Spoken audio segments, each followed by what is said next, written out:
আল্লাহর নবীর একজন সাহাবী হযরত ওমর রাদিয়াল্লাহু তাআলা আনহু বসে বসে হাড্ডির উপরে লিখতেছে। তদানীন্তন সময় তো কাগজ ছিল না, কলম ছিল না, লেখা লাগতো হাড্ডির উপরে, লেখা লাগতো পাতার উপরে। হযরত ওমর বসে বসে লিখতেছেন আর পিছনে নাক টানার শব্দ পাইতেছে। পিছনে তাকায় দেখলো এক যুবক দাঁড়ায় দাঁড়ায় বাচ্চাদের মতো ফুফায় ফুফায় কাঁদে। হযরত ওমর আশ্চর্য হয়ে গেল, প্রশ্ন করল, মা ইবুকিকা ইয়া শাবাব, কি হয়েছে, কেন কাঁদো? চোখের পানি আর নাকের পানি একাকার হয়ে গেছে। যুবক বলতে আছে, ওমর শুনে নাও, আল্লাহর নবীর সোহবতে যাওয়ার পরে তুমি তো আল্লাহর নবীর কাছে সবচেয়ে দামি হয়ে গেছো। কেমন দামি? রাসূল বলেছেন, লাউ কানা বাদি নবী আল্লাহ কানা উমর, নবীর পরে কেউ যদি নবী হইতো আল্লাহ পাক হযরত ওমরকেই নবী বানায় দিত। তুমি তো ওই ব্যক্তি। শুধু তাই না, তুমি যেই রাস্তা দিয়ে হাঁটো শয়তান ওই রাস্তা ছেড়ে দিয়ে অন্য রাস্তা মাপে। আল্লাহু আকবার।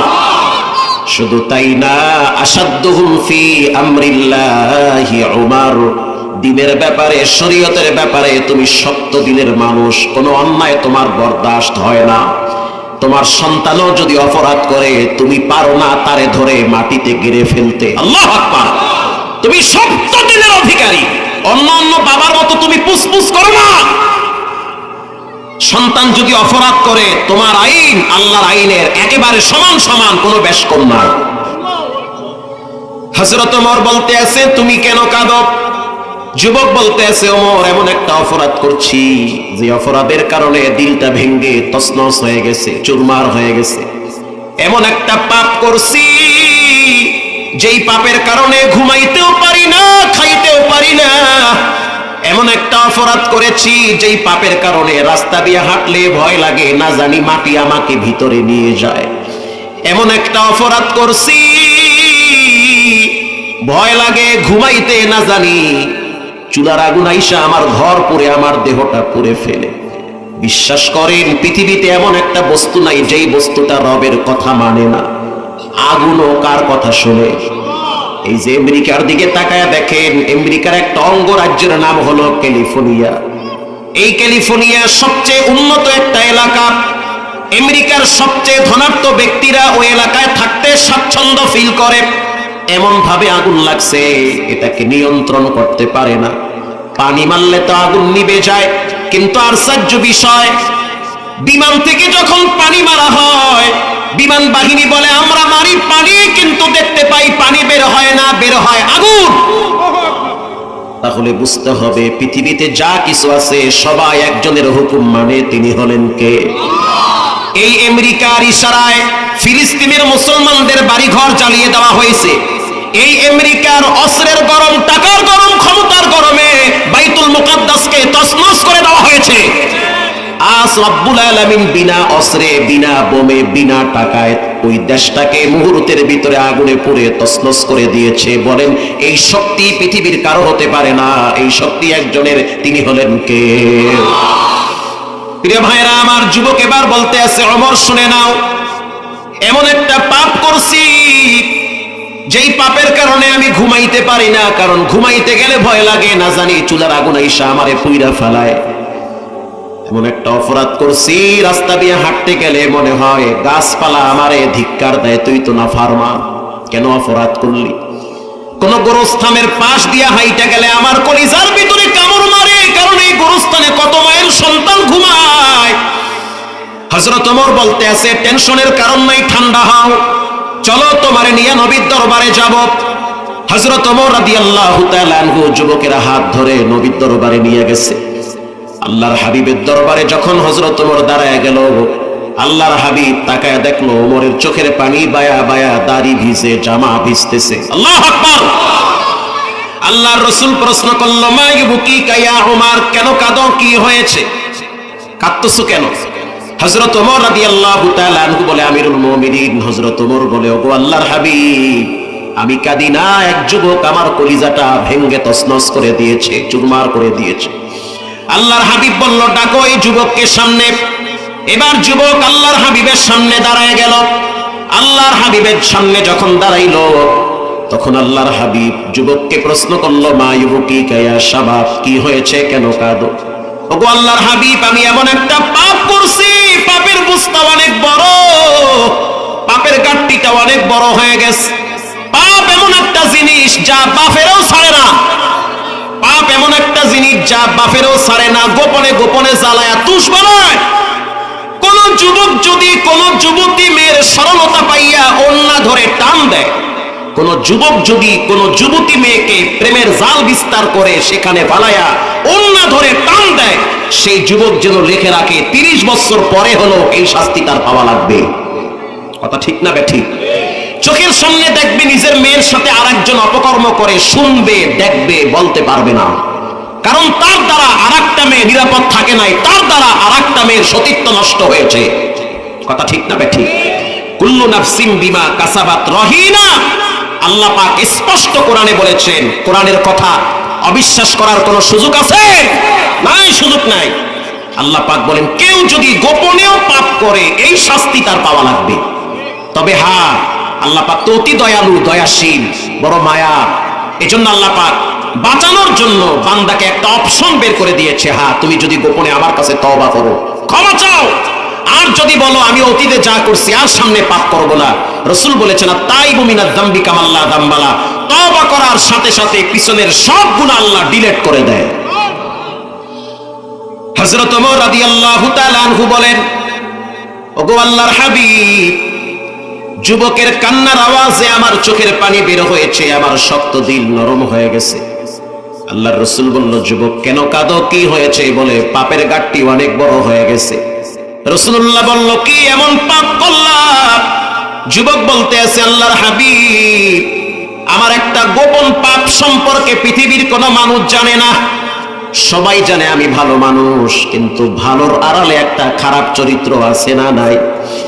সবাই জানে আমি ভালো মানুষ, বাবা মা মনে করছে আমার ছেলেটা পবিত্র ছেলে, ছেলের ভিতরে কোনো রকমের অপরাধ নাই। ওগো আল্লাহর নবী, কিন্তু আমি গোপনে গোপনে একটা অপরাধ কইরা ফেলাইছি। আল্লাহর হাবিব বলেন, কি অপরাধ করলা বলো? তোমার অপরাধ কি আসমানের চেয়েও বড়? বলে, হ্যাঁ আসমানের চেয়েও বড়। তোমার পাপ কি সমুদ্রের চেয়েও বড়? বলে, হ্যাঁ সমুদ্রের চেয়েও বড়। রাসূল বলেছেন, তোমার পাপ কি আল্লাহর রহমতের চেয়েও বড়? যুবক বলে, ওগো আল্লাহর হাবিব, মনে হয় রহমতের চেয়েও বড় হবে, কারণ জঘন্যতম অপরাধ হয়ে গেছে। পাপ এমন একটা জিনিস যা মানুষের ঘুম নষ্ট করে দেয়, আরামটারে হারাম বানায় দেয়। পাপ এমন জিনিস যা মানসিক টেনশন বাড়ায় দেয়। পাপ এমন জিনিস যা মানুষের ভবিষ্যৎ জিন্দিগি অন্ধকার বানায়। ঠিক না ঠিক? পাপ এমন জিনিস। আল্লাহর হাবিব বলেন, এবার তুমি বলো কি অপরাধটা করলাম? এবার যুবক বলতে আছে, আল্লাহর হাবিব, আমার একটা গোপন অপরাধ হলো, কোন মানুষ যখন মারা যাইতো, মারা যাওয়ার পরে লাশ যখন কবরে রাখতো, আমি গোপনে সেই কবরের কিনারায় যাইতাম, যাওয়ার পরে কবর খনন করে লাশ বের করতাম। লাশ বের করার পরে সেই লাশের শরীর থেকে কাপড়ের কাপড় সরাইতাম, সেই কাপড়ের কাপড় বাজারে নিয়ে আর এক চোরার কাছে বিক্রি করতাম, আর ওই লাশটাকে উলঙ্গ কইরা মাটির ভিতরে চাপা মাটি দিয়া চলে আসতাম। এই জঘন্যতম পাপ আমি করছি। গো আল্লাহর হাবিব, এটা করে ক্ষান্ত হই নাই। ঘটনার চক্রে একদিন শুনতে পাইলাম মদিনার এক আনসারী সুন্দরী রূপসী নারী মৃত্যুবরণ করেছে, ইন্তেকাল করেছে।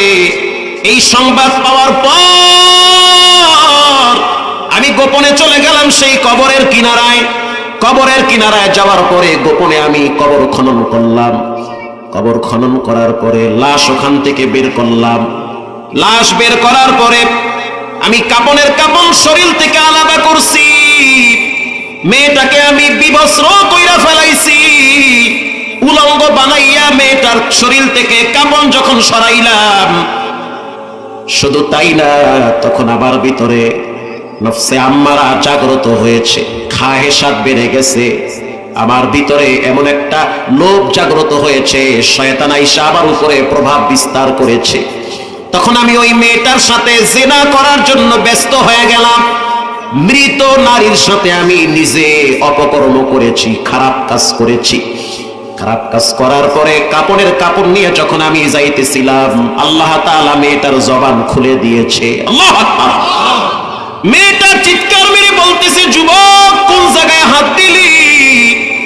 আমি একজন সহজ সরল নারী, আবার মৃত নারী, আবার আমার দেহ থেকে কাপড়ের কাপড় সরাইলি। কাপড়ের কাপড় সরাবার পর ক্ষান্ত হও নাই, আবার আমার সাথে জিনা করলি, নাপাক লাগাইলি, আমারে অপবিত্র কেন বানাইলি? কিয়ামতের ময়দানে কোন চেহারা নিয়ে তুমি রবের সামনে দাঁড়াবা? যুবক মনে রাখবা, যেই জায়গায় আমার সময় রাখছে, এরকম একটা জায়গা তোমার জন্য অপেক্ষা করতেছে। এটা বলার পরে আমার কলিজা শুকায় গেছে। কি শুনলাম, জীবনে কল্পনা করতে পারি নাই মৃত ব্যক্তি কথা বলতে পারে। বান্দা চাইলে পারে না, জানতে চাই রব চাইলে পারে কি পারে না? রব চাইছে তো কথা বলছে। সব বাদ দিলাম, রাজারবাগ পুলিশ লাইনে এখন সেই পুলিশ চাকরি করে যে কিনা আমার মসজিদে জুমা পড়ে। আমি তো জুমা পড়াই মতিঝিলে, তো সেখানে এমন একজন পুলিশ দেখছি যার মুখে দাড়ি, মাথায় পাগড়ি, চেহারা সুন্দর। এই ড্রেস কেমনে পাইলেন, কোথায় পাইছেন? বলে আল্লাহ হেদায়েত দিছে। আমার চোখের সামনে ডিউটিরত অবস্থায় 7 তলার অ্যাপার্টমেন্ট থেকে একটা বাচ্চা পড়ে গেছে। ওই বাচ্চা পড়ার পরে আবার দেখলাম বাচ্চা দাঁড়ায়া হাঁটা শুরু করছে। এই দৃশ্য দেখার পরে বুঝলাম যে আল্লাহ এই 4 বছরের বাচ্চাটারে 7 তলার অ্যাপার্টমেন্ট থেকে ফালাইয়া হাঁটাইতে পারে, ওই রব মৃত্যু দেওয়ার পরে বাড়ির পিছনে কবরে, বাঁশবাগানে শাস্তিও দিতে পারে। এই দৃশ্য দেখার পরে আমি পরিবর্তন হয়ে গেছি। সিদ্ধান্ত নিছি, প্রয়োজনে ভ্যান চালায় খাবো, ভিক্ষা করে খাবো, তারপরও জনগণের 1 টাকা হারাম পকেটে ঢুকাবো না। বলেন হেদায়েতের মালিক কে? আল্লাহর হাবিব বলতে আছে, যুবক কাপন চুরি করলা, এই পর্যন্ত যদি থেমে যেতা তাও তো হইতো, কিন্তু মৃত নারীর সাথে জিনা করলা, এটা কেমন কাজ? জিনা করলে আরশে আজিম কাঁপে, আবার মৃত নারীর সাথে জিনা করেছো, দূর হ, চোখের আড়াল হয়ে যা। রাসূলুল্লাহর দরবার তোমার জন্য বন্ধ।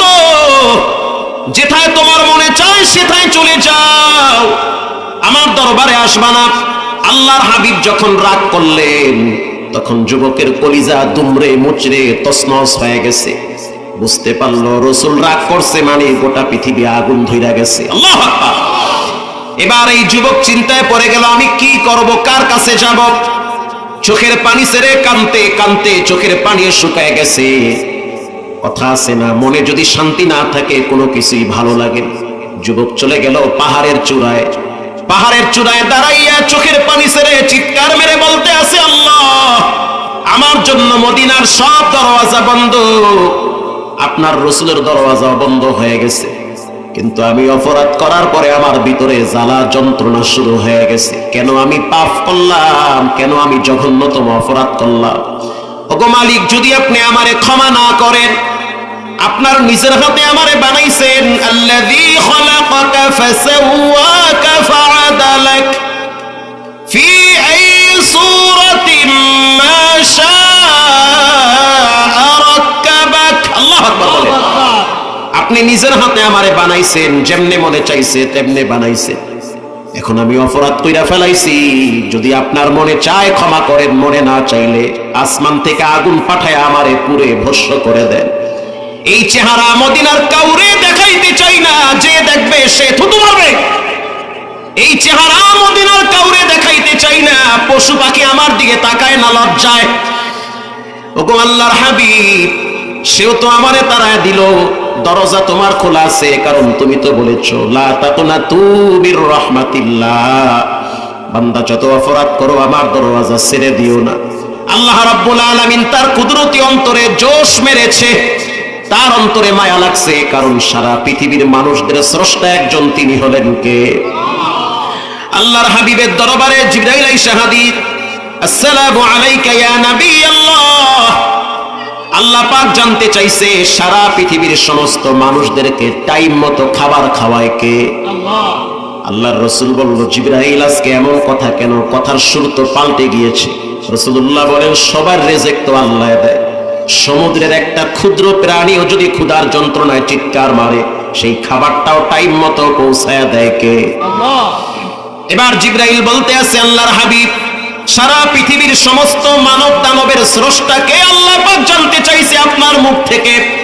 আল্লাহর রাসূল বলেন, সারা পৃথিবীর সমস্ত মানব জাতির সৃষ্টিকর্তা একজন, তিনি হলেন কে?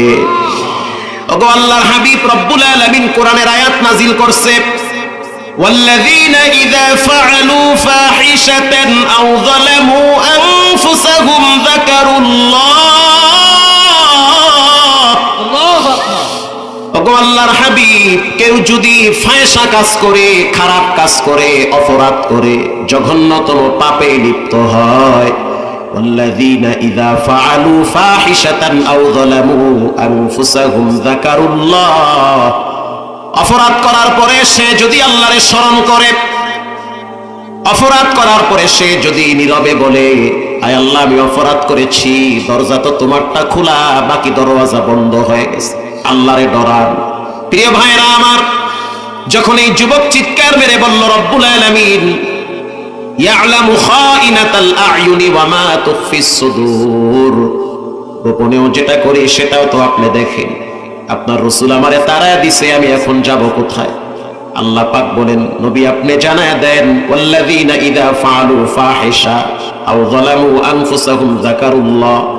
কেউ যদি অপরাধ করার পরে গোপনে ক্ষমা চায়, গোপনে মাপ চায়, আল্লাহ পাক রব্বুল আলামিন বলেন, কেউ যদি গোপনে অপরাধ করার পরে অথবা প্রকাশ্যে পাপাচারে লিপ্ত হওয়ার পরে আল্লাহরে স্মরণ করে, আল্লাহ পাক বলে, নবী জানায় দেন, আল্লাহকে স্মরণ করার কারণে তার সমস্ত গুনাহ মাফ করে দিব। এই যুবককে ডাইকা নিয়ে আসেন।